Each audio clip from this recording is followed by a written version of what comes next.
Hi namaste అండి. Welcome back to Shri Satya recipes. ఈరోజు మనం చాలా రుచికరమైన మరియు ఆరోగ్యకరమైన సింపుల్గా చేసుకునే పెసరపప్పు సగ్గుబియ్యం పాయసాన్ని ఎలా చేయాలో చూపిస్తున్నాను. అన్నీ ఇంట్లో ఉండే వస్తువులతోనే చాలా ఈజీగా చేసుకోవచ్చండి. సో పండగలప్పుడు కానీ ఏదైనా స్వీట్ తినాలనిపించినా చాలా ఈజీగా చేసుకోవచ్చు. అంతేకాకుండా ఎండలు కూడా మొదలయ్యాయి కాబట్టి పెసరపప్పు సగ్గుబియ్యం పాయసాన్ని చేసుకుని తింటే ఒంటికి కూడా చాలా చలువ చేస్తుందండి. పెసరపప్పులో హై ప్రోటీన్ ఉండడం వల్ల నీరసం కూడా రాకుండా చేస్తుంది. సో పెసరపప్పు పాయసాన్ని ఎలా చేయాలో చూద్దాము. కుక్కర్లో కప్పు పెసరపప్పును వేసి లో ఫ్లేమ్లో పచ్చివాసన పోయి కలర్ మారే వరకు వేయించుకోవాలి. లో ఫ్లేమ్లోనే దోరగా వేయించుకోవాలండి.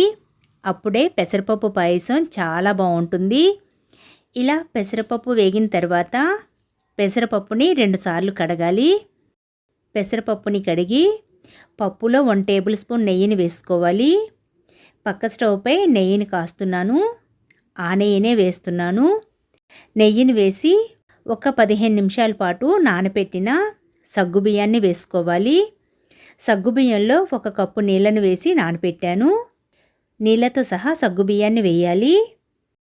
పప్పు తీసుకున్న కప్పుతోనే 4 కప్పుల నీళ్లను వేసుకోవాలి. మనం ఏ కప్పుతో అయితే తీసుకుంటామో అదే కప్పుతో 4 కప్పులు వేసుకోవాలి. నీళ్లను వేసి ఒకసారి కలిపి కుక్కర్ మీద మూత పెట్టి విజిల్ పెట్టి 2-3 విజిల్స్ రానివ్వాలి. 3 విజిల్స్ వచ్చి ప్రెషర్ అంతా పోయిన తర్వాత మూత తీస్తున్నాను. పప్పు సగ్గుబియ్యం బాగా ఉడికిపోయాయండి. ఒకసారి కలిపి పప్పు తీసుకున్న కప్పుతోనే 1.5 కప్పు బెల్లం పొడిని వేసుకోవాలి. బెల్లం వేసి అంతా ఒకసారి బాగా కలపాలి. ఇది చెరుకు బెల్లం అండి, అందుకనే ఇందులో నలకలు ఏమీ లేవు కాబట్టి డైరెక్ట్గా వేసేస్తున్నాను. మీకు బెల్లంలో ఏమైనా నలకలుగా అనిపిస్తే బెల్లంలో కొద్దిగా వాటర్ని వేసి కరిగించి స్ట్రైనర్ చేసుకోండి. ఇలా కలిపిన తర్వాత కొద్దిగా గట్టిగా అనిపిస్తుంది కాబట్టి ఇందులో ఇంకొక కప్పు నీళ్ళని వేస్తున్నాను. మనకి పెసరపప్పు పాయసం ఈ కన్సిస్టెన్సీలో ఉండాలి.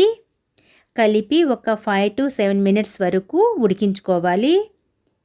ఇలా పాయసం ఉడుకుతున్నప్పుడు కాచి చల్లార్చిన చిక్కటి పాలను వేసుకోవాలండి.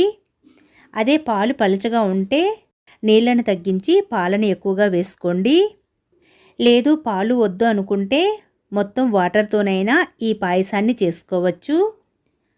ఇలా పాలు వేసి కలిపి ఒక 3 మినిట్స్ ఉడికించుకోవాలి. ఇలా 3 మినిట్స్ ఉడికిన తర్వాత క్రష్ చేసిన 5 యాలకులను వేసి కలుపుకోవాలి. ఇలా మొత్తం ఒకసారి కలిపి స్టవ్ను ఆపి ఇందులో జీడిపప్పు కిస్మిస్లను వేపి వేసుకోవాలి. ఇందుకోసం స్టవ్పై చిన్న మూకిడిలో 2 టేబుల్ స్పూన్ నెయ్యిని వేసి కొద్దిగా జీడిపప్పులను వేసి కొద్దిగా వేయించుకోవాలి. జీడిపప్పులు ఇలా కొద్దిగా వేగిన తర్వాత కిస్మిస్లను వేసి వేయించుకోవాలి. ఈ జీడిపప్పు కిస్మిస్లు ఇలా గోల్డెన్ కలర్ వచ్చే వరకు వేయించుకోవాలి. ఈ వేగిన జీడిపప్పు కిస్మిస్లను పాయసంలో వేసి కలుపుకోవాలి. ఇంతేనండి, కమ్మనైన పెసరపప్పు సగ్గుబియ్యం పాయసం రెడీ. ఈ పాయసాన్ని వేడిగా తిన్నా లేకపోతే చల్లారిన తర్వాతనైనా తిన్నా చాలా బాగుంటుంది. సో ఈ పెసరపప్పు సగ్గుబియ్యం పాయసాన్ని తప్పకుండా ట్రై చేయండి. ఇప్పుడు ఎలాగో ఎండలు ముదురుతున్నాయి కాబట్టి ఒంటికి కూడా చలువ చేస్తుంది. ఇలాంటి సింపుల్ వీడియోస్ మన ఛానల్లో చాలా ఉన్నాయి. తప్పకుండా ఒకసారి వీలున్నప్పుడు చూడడానికి ట్రై చేయండి.